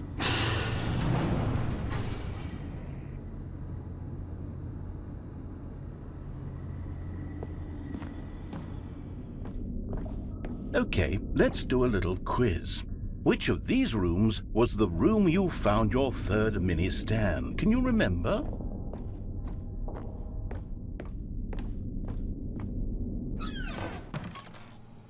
Hey, that's exactly right. It was here in the boss's bathroom. It was the third one. You picked it up, and then after that, you had 3 of them. I'm glad these moments are so crystal clear in your memory, but I shouldn't be surprised. After all, science tells us that it's impossible to forget your third time doing anything. Let's see, what came next? Oh yes, we found a Figley in this pink room. Oh, well, I can't actually say I remember being in this room, but it's here in the memory zone, so it must have happened.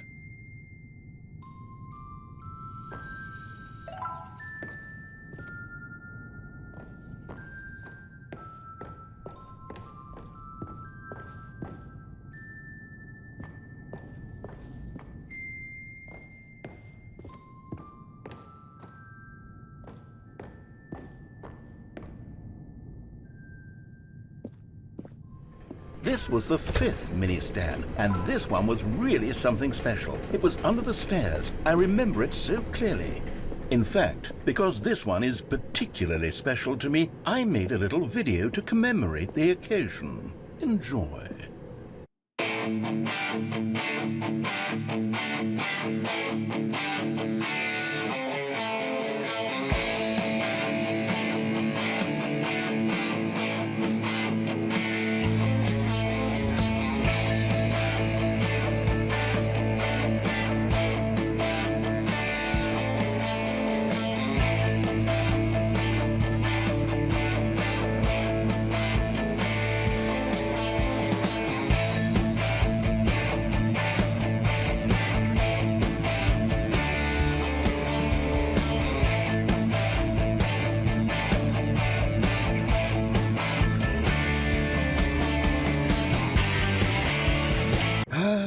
Takes you back, doesn't it? I spent a lot of time making that video, but it was 8 minutes I wouldn't have spent on anything else.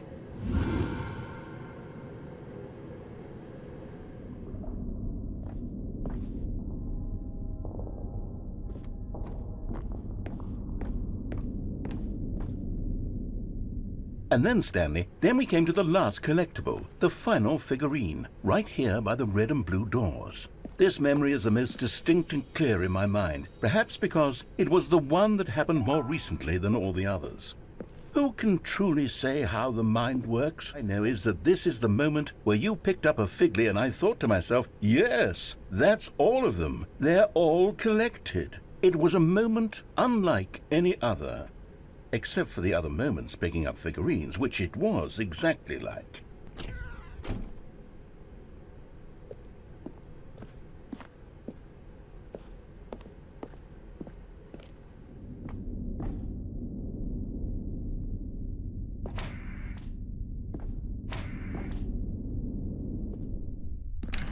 And then there was no more, because we've caught up to the present moment. Nothing left to do but move onward into the future. Goodbye, memory zone.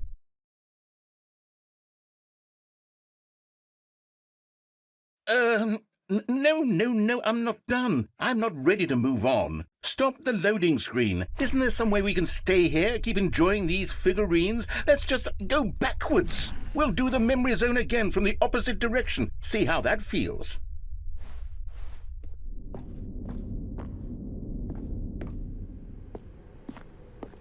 Okay, yes, the room with the red and blue doors. I remember this.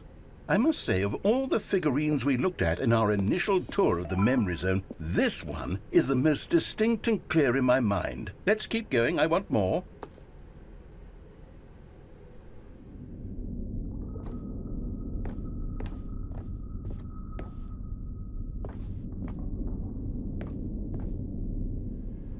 And here's where I made that video. Don't you remember the video we watched?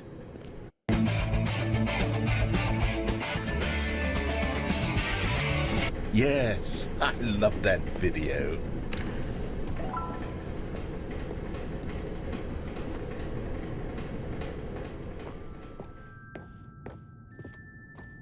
Still don't remember the pink room, Stanley. Still no memory of this one. Good room, though. A solid room.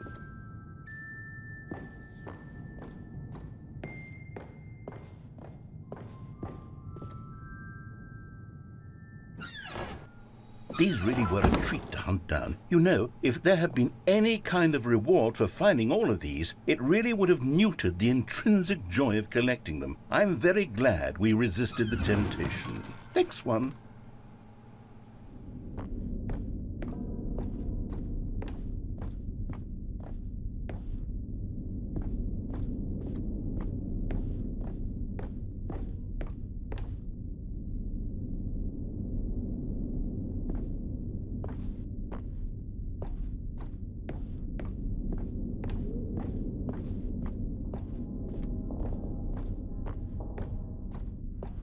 This was our second Figley. Don't you remember? Yes, I remember it too.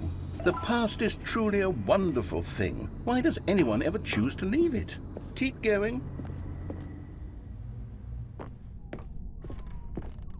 This is it, the very first one we found in the exhibit where I introduced you to the figlarines. Oh, I want more memories, Stanley. I want to keep going. What else is there? What came before this?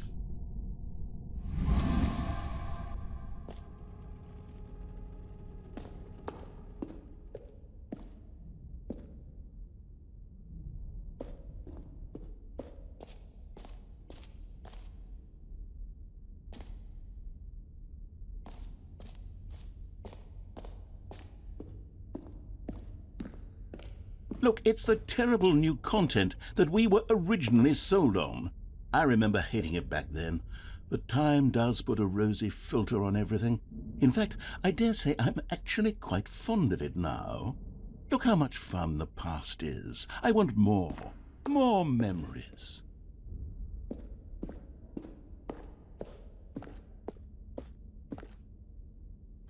Oh, yes, the two doors. Who could have forgotten that? A classic memory, this one.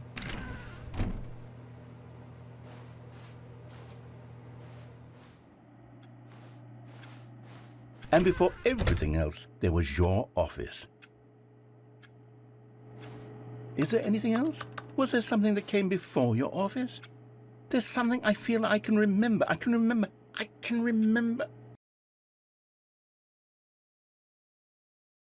Yes, I'm remembering something now. I remember before this whole story got started. Back then I was different. I used to make big decisions. I was passionate. I was skeptical. I weighed each decision with profound thoughtfulness. And then somewhere along the way, I stopped making decisions. I became lazy, and I came up with a character named Stanley to do my thinking for me. He would make the decisions, he would decide which way to go. I would cheer him on as he collected figurines for no reason. Why did I invent Stanley? Was I lonely? Yes, perhaps that's it. Perhaps I needed to imagine I had companionship. And Stanley really did make for a wonderful companion, even if he was a fiction. But I suppose it's grown old. I want to think for myself again. I want to go back to how it used to be. Yes, I can be on my own again. I can do it. I'll be stronger this time. I'll take care of myself. I don't need Stanley anymore. Oh, but he truly was so much fun to play with. You know what? Since we're in the memory zone, how about one more good memory? Let's go back just once and give Stanley one more run of the office, and then I'll retire him for good. I did enjoy telling his story so very much. Okay, here we go. This is the story of a man named Stanley.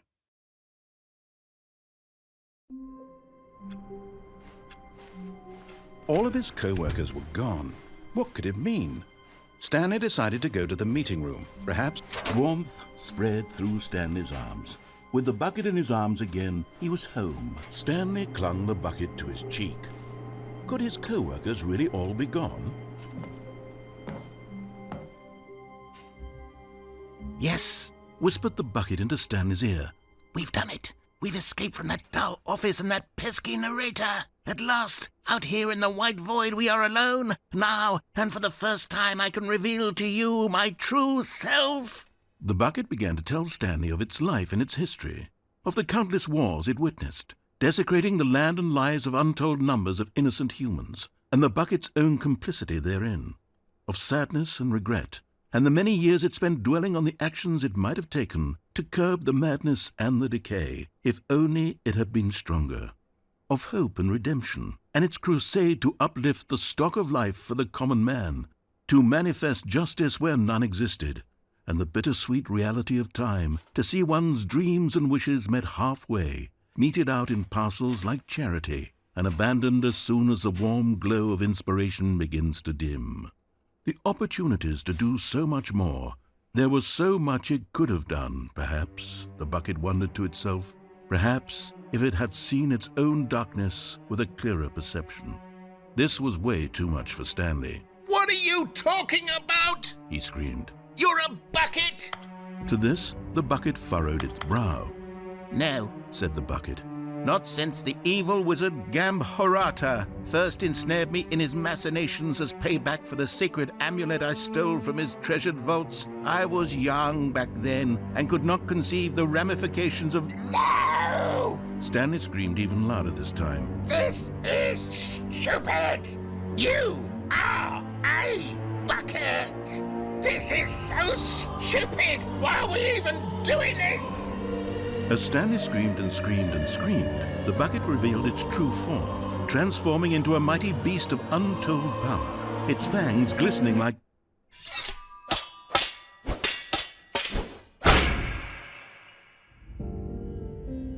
My God, Stanley, you did it.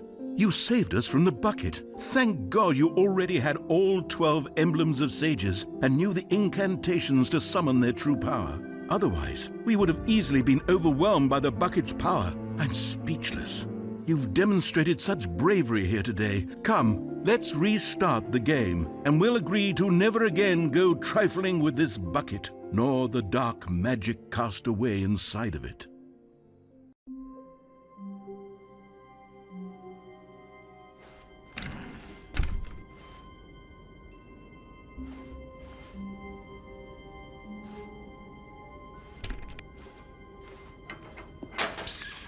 Stanley, come over here.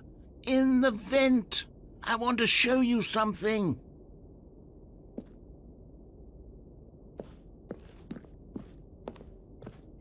Oh, you don't want to see the cool surprise I made for you? Well, fine. You're a dork anyway, so who cares?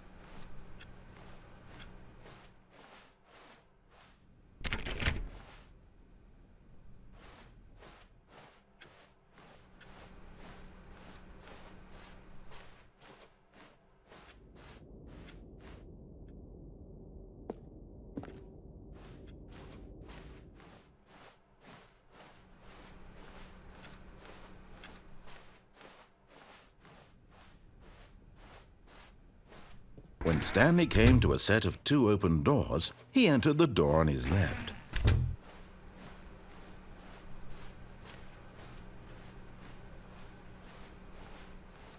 Yet there was not a single person here either. Feeling a wave of disbelief, Stanley decided to go up to his boss's office, hoping he might find... Coming to a staircase, Stanley walked upstairs to his boss's office.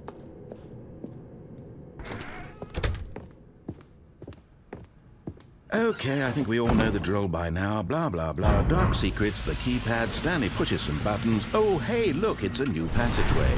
Quelle surprise.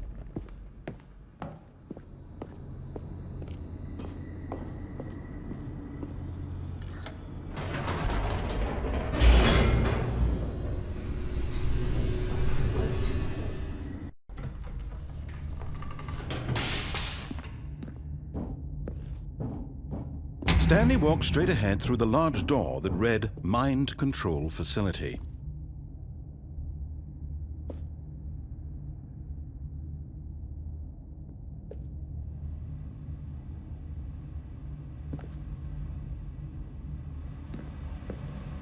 Although this passageway had the word escape written on it, the truth was that at the end of this hall, Stanley would meet his violent death.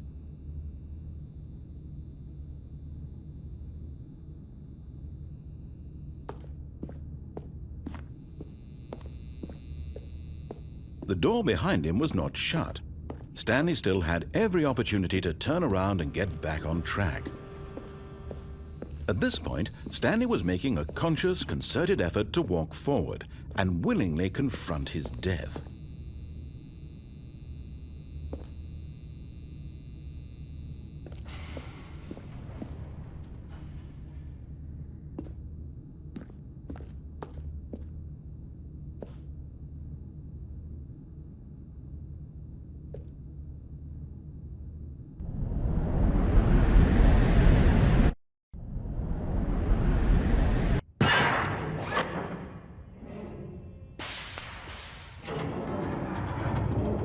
As the machine whirred into motion and Stanley was inched closer and closer to his demise, he reflected that his life had been of no consequence whatsoever. Stanley can't see the bigger picture. He doesn't know the real story, trapped forever in his narrow vision of what this world is. Perhaps his death was of no great loss, like plucking the eyeballs from a blind man. And so he resigned and willingly accepted this violent end to his brief and shallow life. Farewell, Stanley.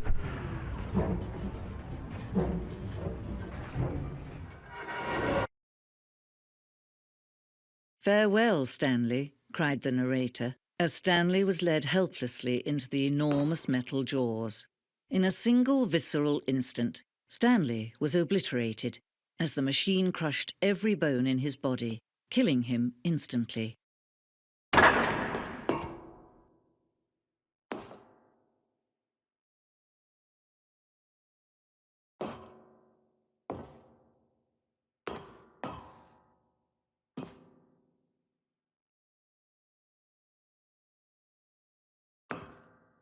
And yet it would be just a few minutes before Stanley would restart the game, back in his office, as alive as ever. What exactly did the narrator think he was going to accomplish? When every path you can walk has been created for you long in advance, death becomes meaningless, making life the same. Do you see now? Do you see that Stanley was already dead from the moment he hit start?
of course, you...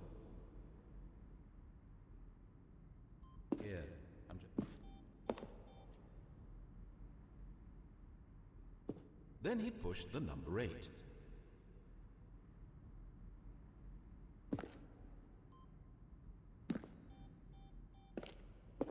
Surprise party for him for all his button pushing. Does that sound plausible to you? See. Stanley walked through the green door, and finally he pushed the number 6.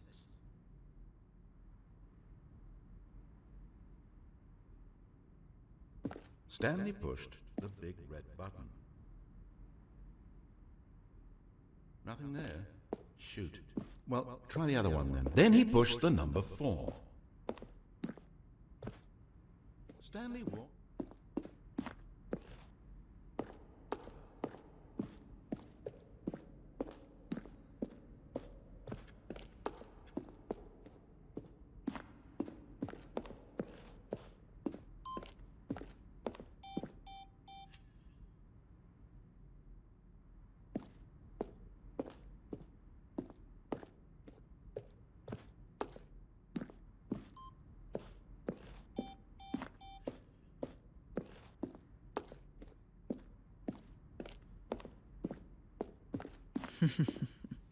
Oh, look at these two. How they wish to destroy one another.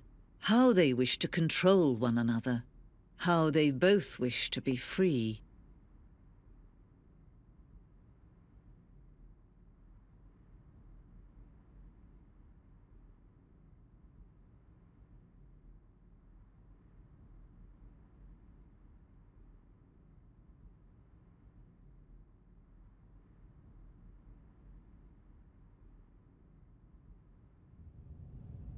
Can you see? Can you see how much they need one another? No, perhaps not. Sometimes these things cannot be seen. But listen to me. You can still save these two. You can stop the program before they both fail. Push escape and press quit. There's no other way to beat this game. As long as you move forward, you'll be walking someone else's path. Stop now and it'll be your only true choice.